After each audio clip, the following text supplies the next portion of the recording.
I'm Shelly with Gilbert Marketplace, and today I'm going to do a couple projects for you for the Easter holiday.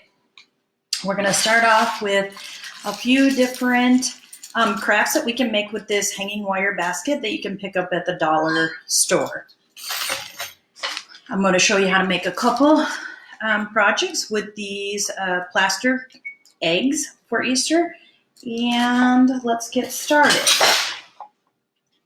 So first we'll be making these candlesticks with these eggs. First you'll need 2 wood slices, a shish kebab skewer, some wood beads, and a glue stick or 2.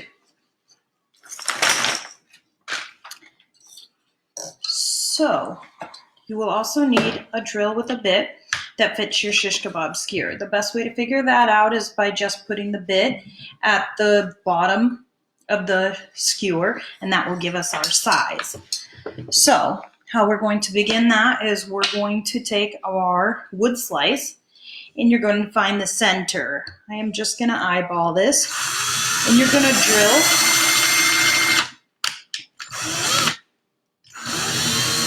right in the middle of your wood slice. Now you'll want to do this about halfway down, not all the way through, because obviously we don't want it to go through. Then you're going to need your egg. And these obviously don't have any holes in them. Some of them do, the ones that open, but mine do not. So I'm going to take the drill, and I'm also going to drill a hole right in the center and just kind of go slow, but you can see it goes in there easily. Now normally to do the bottom 3 or bottom 2, you're going to do a hole in each egg at the top and the bottom. Also, you'll need some wood beads. If your wood bead hole is not as big as the skewer, which it's a little tight, then you might take your drill and just lightly, carefully, not putting your fingers in there, give it a little up and down on your drill, so that way the hole should fit. And then you're going to push a bead on the skewer. Ooh, this one's nice and tight, which will be good because it will hold our eggs in place. Okay. So I will then take my shish kebab skewer and stick it in there. You can glue it if it's perfectly tight like that. You won't need to do that. Obviously, mine's fitting right up in there and it's holding firm, but otherwise you can glue it in. Then I'm going to, since I have these 2, I want to make just this one a double egg. So I did not drill a hole in there, but we'll need to figure out where to cut the stick. So what I'm going to do is just kind of line up my egg and figure it's about right there. And that, just give it a little cut with your scissors, and then it will, I'm going to use some glue so it does stay. There we go. We're just going to glue that right in there like that. And then we can figure if that is too long, which it might be at this point. It's still got a little bit because it's too tall, so I might just need to trim off a little bit more of that. And this one, because I'm cutting so far down, it's a little thick. Just give it a little action back and forth. You probably would be smarter to use a, clipper. But anyway, this will fit right on there. And now I have my 2 eggs. So I made them different heights purposely so that I would have different size candlesticks. And what I did is I just took a little glue, put it in the center of my wood slice on the top, and just glued it right on top. Just give it a few seconds to hold. And honestly, because these are nice and thin,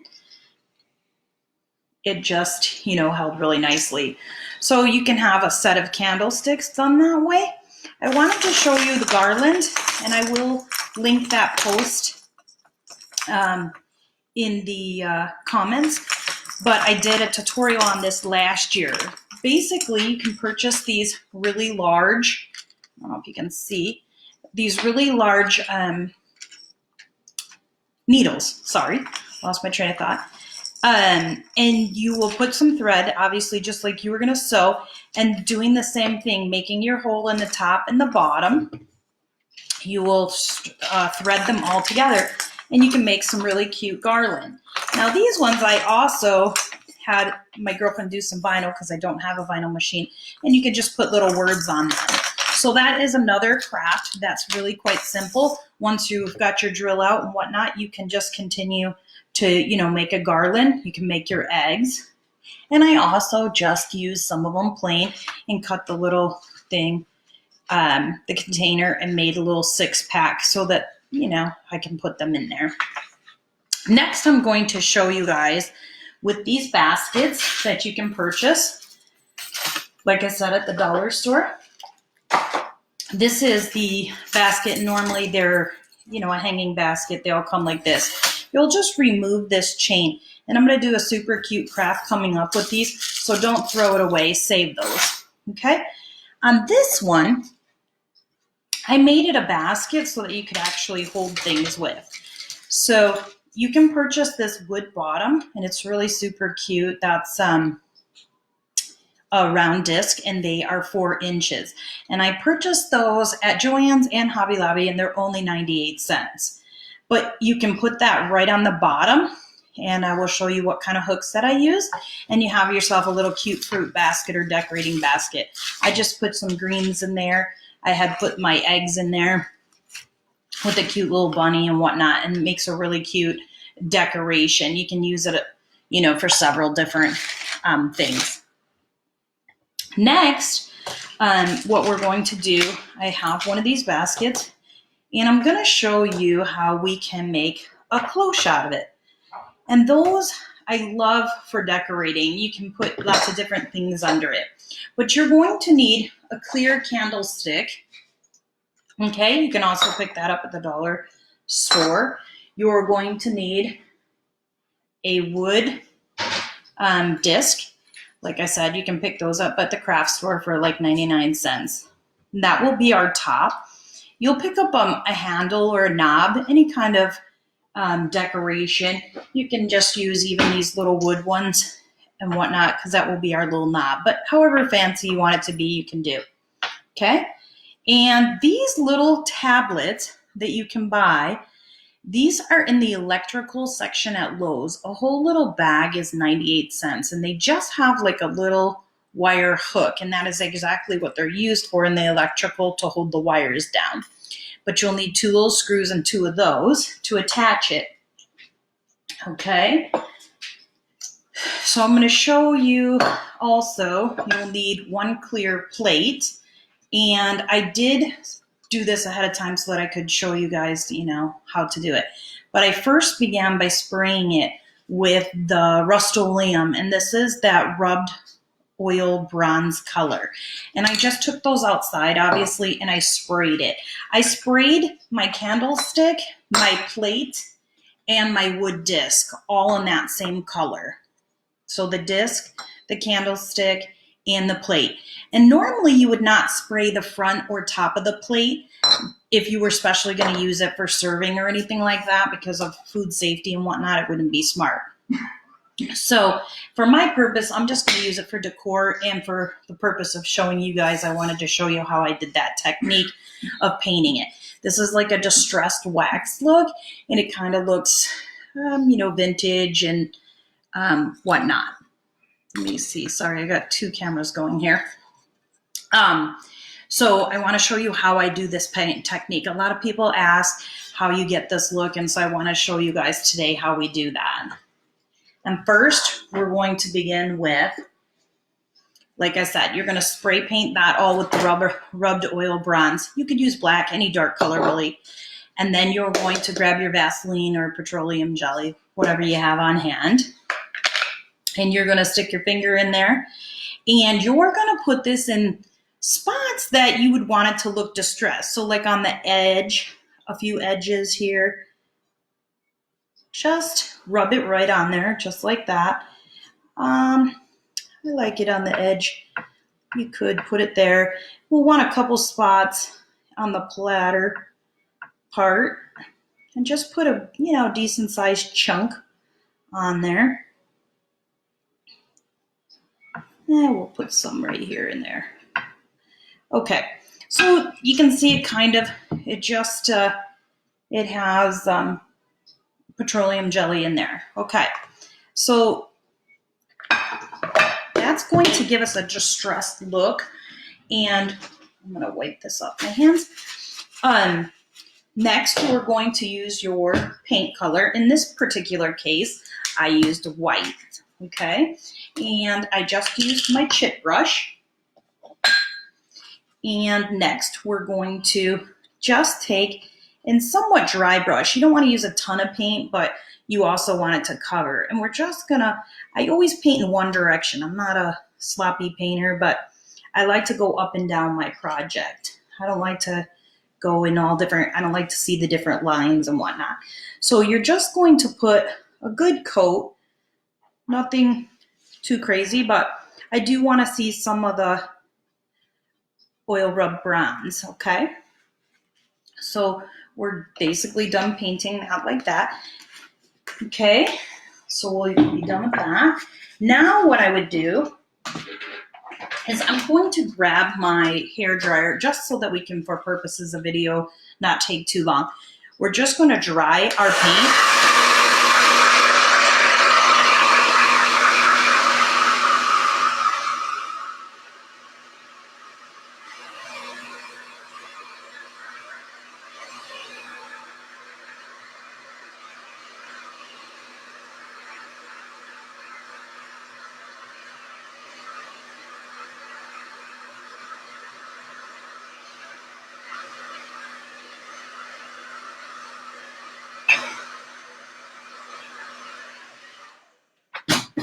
Okay, just like that. Now you'll see, hopefully, I'm not sure how good you can see this on the video, but you can see where I had put those blobs of the petroleum jelly, the oil. Obviously, paint doesn't stick to oil, so this is the purpose. Just take your rag and wipe it. And that's going to give us that distressed look without being too messy. And you're just going to wipe that right off. I'm going to get myself another napkin so I don't get this all over my hands. You want to make sure it is dry so that your paint is not rubbing off. And I can see there's one spot here that still needs a little bit too much white. Let me dry that a second.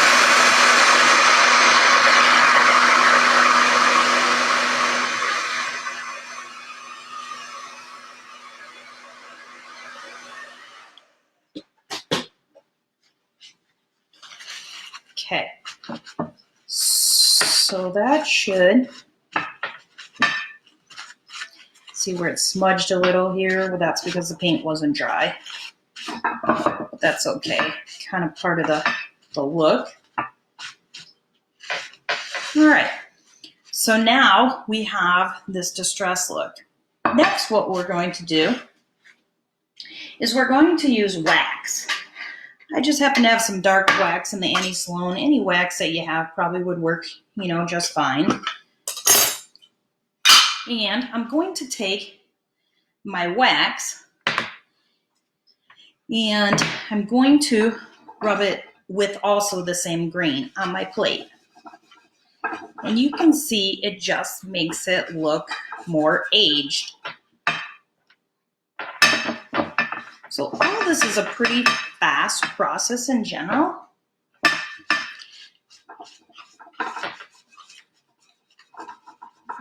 And you can see it's really making it look really cool and old.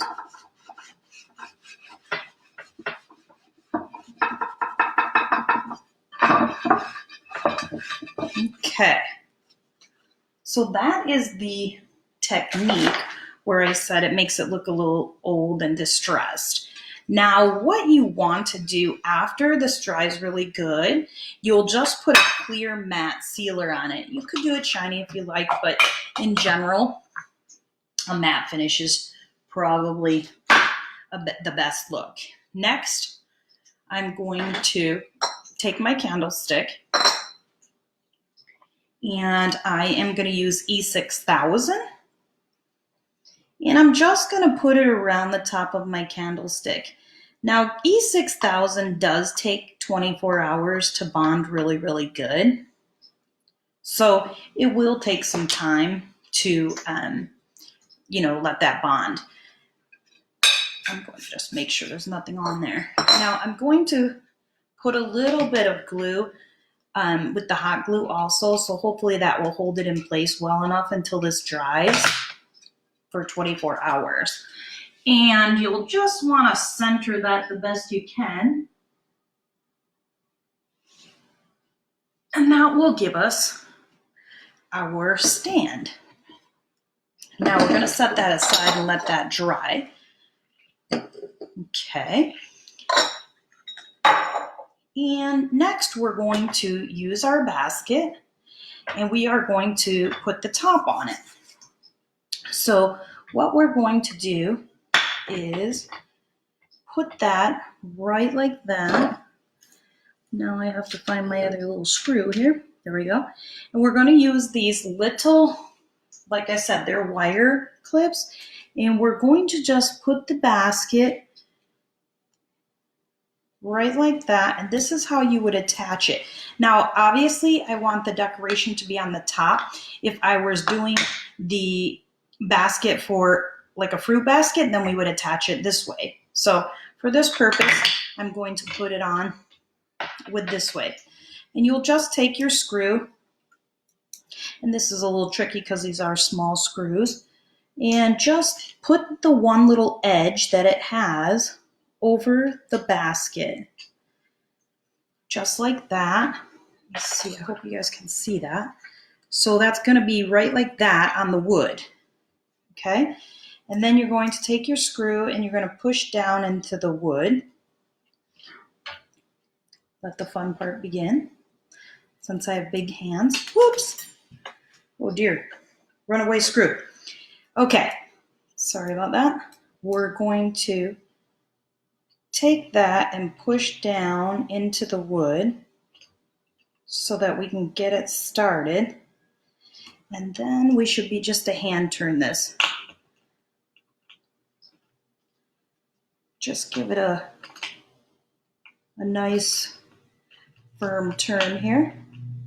This wood's pretty soft, so in general, it should go in there pretty good.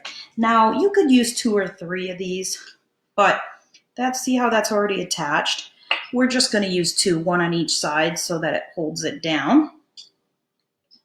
And I'm going to do the other side real quick.